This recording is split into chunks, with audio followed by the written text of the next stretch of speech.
Welcome to the Slop Temple. We pray this video helps. You're ready to begin. Import your footage and pick a short 3-5 second segment where the subject moves clearly. Tap the clip and open Edit, then Camera Tracking. This tells Capcut to analyze motion versus static background. Once analysis starts, watch the tracking marker and make sure the subject remains visible. If not, trim the clip to a cleaner section.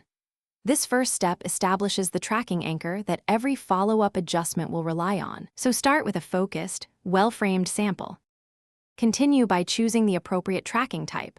Point for a single marker, planar for surfaces, or face for portraits. Pick what matches your scene. Once selected, tweak smoothness and strength to balance responsiveness versus jitter. Lower smoothness keeps precision, higher smoothness reduces shake. Play the clip and scrub to check results. If the auto track drifts for more than 5 to 10 frames, add manual keyframes at corrective moments. These refinements convert a basic lock into a clean, stable follow-through. Finish by linking your overlay, sticker, or text to the tracked anchor using parenting or link so elements follow motion naturally.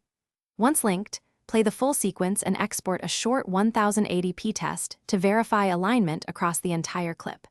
If you see drift, retrack a trimmed segment or insert 1 to 3 manual correction keyframes where the anchor slips.